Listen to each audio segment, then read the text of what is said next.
Hey guys, இன்னைக்கு என்னோட friend பர்த்டேனால சரி ஓகே எங்கேயாச்சும் வெளில போகலான்டா அப்படின்னு சொல்லிட்டு நாங்கள் எல்லாருமே பிளான் பண்ணிட்டு இருந்தோம். எல்லாருமே ஒவ்வொரு பிளேஸ் சொல்லிட்டு இருந்தாங்க. கடைசியில் ஓட்டு வண்டலூர் ஜூக்கு தான் இருந்தது.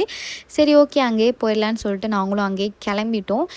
நானும் வண்டலூர் ஜூ சென்னை வந்ததுலேருந்து போகணும் போகணும் போகணும் பிளான் பண்ண ஒரு இடம். ஃபைனலி ஃப்ரெண்ட்ஸோட நானும் கிளம்பிட்டேன். போகிறதுக்கு முன்னாடி 2 பேர் வரணும்னு சொல்லிட்டு இருந்தாங்க. அதனால் அவங்களுக்கு கொஞ்ச நேரம் வெயிட் பண்ணிட்டு இருந்தோம். வராங்க வராங்க 1 மணி நேரம் கழிச்சு வராங்க. நாங்களும் கால் பண்ணுறோம், இந்தா வந்துட்டோம் சொன்னோன்னே கடைசியில் வந்துட்டாங்க. அப்புறம் அங்கேருந்து நாங்களும் ட்ரெயினில் உட்காந்துட்டு நல்லா தூங்கிட்டோம் கொஞ்சம் நேரத்தில். ஏன்னா செம்ம டயர்டாக இருந்தது. அதுக்கப்புறம் நான் தான் தூங்குறேன்னு பார்த்தா சுற்றி பார்த்தா எல்லாருமே தூங்கிட்டு தான் இருக்கேன். என்னடா எல்லாருமே டயர்டாக இருக்கீங்களா? ஆமாம் நாங்களும் டயர்டாக தான் இருக்கோம்னு சொல்லிட்டு எல்லாருமே 1 மணி நேரம் தூங்கிட்டு அப்புறம் வண்டலூர் ஜூ ரீச் ஆகிட்டோம்.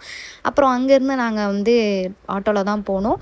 ஆட்டோவில் ஏறிட்டு அப்புறம் ஜூக்கு டிக்கெட் எடுத்துகிட்டு நாங்களும் என்ட்ரன்ஸ்லேருந்து உள்ளே போயிட்டோம். பெர் பர்சனுக்கு 200 சொன்னாங்க. ஓகே பரவாயில்ல அப்படின்னு சொல்லிட்டு நாங்களும் ஒரு நாள் தானே அப்படின்னு சொல்லிட்டு நாங்களும் வண்டலூர் ஜூக்கு போயிட்டு செம்ம எக்ஸைட்மெண்ட்டாக இருந்துச்சு. சரி அங்கே போகிற வழியில் எல்லாமே பீக்காக்கு, மான், அது இதுன்னு நிறைய பேர்ட்ஸ் அந்த மாதிரிலாம் இருந்துச்சு. அப்படியே பார்த்துட்டு அப்புறம் ஓகே கொரில்லா பார்க்க போகலான்னு சொல்லிட்டு நாங்களும் கொரில்லாக்காக வெயிட் பண்ணுறோம். அவன் கூண்டுக்குள்ளே போய் உட்காந்துக்கிட்டு வெளியிலே வரல.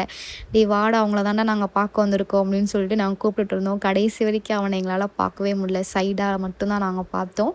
அப்படியே நடந்து போய்ட்டுருக்கும்போது என் தம்பி ஏதோ கேம்னு சொல்லி ஏதோ சொல்லிகிட்டே இருந்தான். என்னடா வாயில் ஏதோ இருக்குக்கா அப்படின்னா. என்னடா இருக்குன்னு சொன்னோனையும், அக்கா நீ நிமிஷம் வாயை துறையேன் அப்படின்னு சொன்னான். எதுக்கடா அப்படின்னு சொல்லிட்டு நான் வாயை திறந்தா மூக்கிலே ஒரு குத்திட்டாங்க. விளையாடுறேன்னு சொல்லிட்டு மூக்கை உடச்சிட்டான்.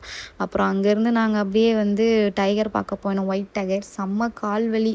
அப்படியே நானும் கொஞ்ச நேரம் உட்காந்துட்டேன். என்னால் சத்தியம் இல்லை, ரொம்ப நாளுக்கு அப்புறம் நடந்ததுனால என் பாடி தாங்கலை. அதுக்கப்புறம் டைகரையும் பார்த்துட்டு அப்படியே லாஸ்ட்டாக எனக்கு பிடிச்ச அது யானையை பார்க்க போயிட்டோம். லாஸ்ட்டாக எக்ஸிட் பக்கத்தில் தான் வச்சுருந்தாங்க யானை இருந்தது.